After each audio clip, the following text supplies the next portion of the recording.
Hi YouTube, Darth here. Plenty of changes to go over this week as we had 4 patches throughout the week. And just a reminder before I get started that if you have a PC and you have Premium, be sure to try out the new changes on the CTE and give your feedback to the developers on their official forums. The link for joining the CTE initiative is in the description below. So let's get started.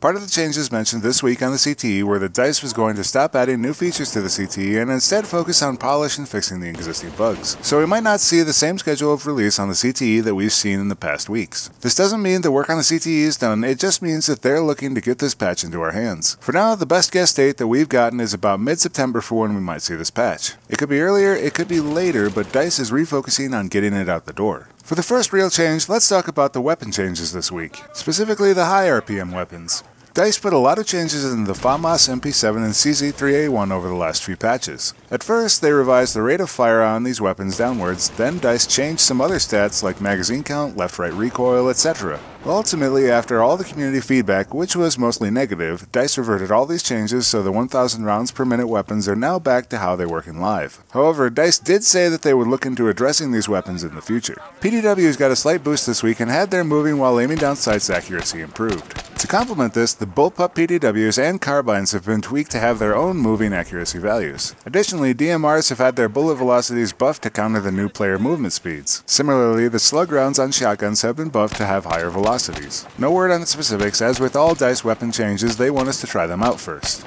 There was a slight buff to the heavy barrel where some of the minimum spread bonus got transplanted to the spread per shot increase. So now the heavy barrel will have a slightly less accurate first few shots and a slightly more accurate spread over time. The Deagle got a slight nerf this week as its minimum damage is now 28, down from 37.5. This is going to drastically change the fallout for the weapon and it will decrease its effectiveness at range pretty significantly. So the Deagle is no longer the portable sniper rifle that it is in live. In the anti-armor department, the Slams had their damage revised slightly upwards to 28 from 25. Ultimately what this means is that Slams still won't disable targets, you'll still need more than 3 to kill anything, and more than likely if you want to kill a target you won't be using Slams in the future. Also anti-armor, the MBT law has had its speed reduced slightly to give targets more time to react. I'm not really sure if this means much to the average player, as most tank drivers run active protection which covers you for a substantial amount of time assuming it doesn't bug out. Additionally, the MBT law never disables your tank, so I'm not really sure what additional reaction time is going to get you. And finally, in the anti-air department, all the manpads have been reverted to the same settings as they are on live. DICE has said that they'll revisit these weapons in a future patch.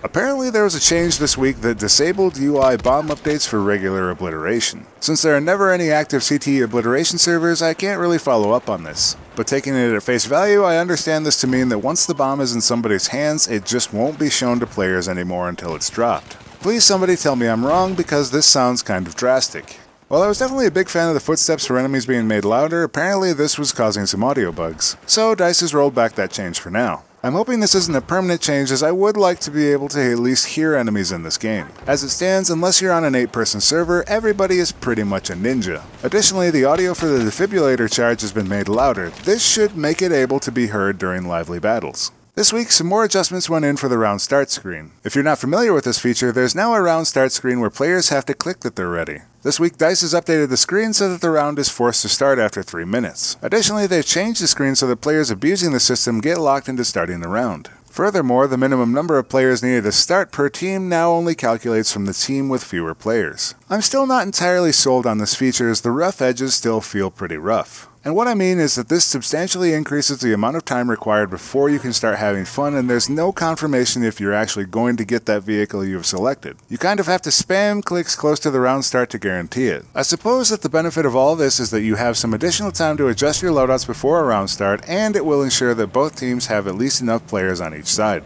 It can be a pretty big burden though to wait a minute for slower systems to come online. Definitely let me know how you folks feel about this change in the comments below.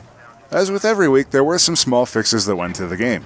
This week there were additional fixes to weapon animations, optimizations for building destruction, more out-of-bounds fixes for Dragon's Teeth rooftops, changes to the spawns in Traffic Jam Street and Sunken Dragon. They adjusted some TDM spawns so that the teams are not so close to one another at the start, fixed an exploit on Parasol Storm near Echo, The 25mm on the Scout helicopter got a slight nerf to its inner damage radius, and armored vehicle driver machine guns were slightly buffed. That's it for this week's changes on the CTE. I'm looking forward to seeing a lot of these changes roll to life, but I'm kind of hopeful there are a few more tweaks left for some of the specific things that I mentioned. Again, if you have Premium and a PC, be sure to check out the CTE. If you like this video, be sure to leave a like before you go.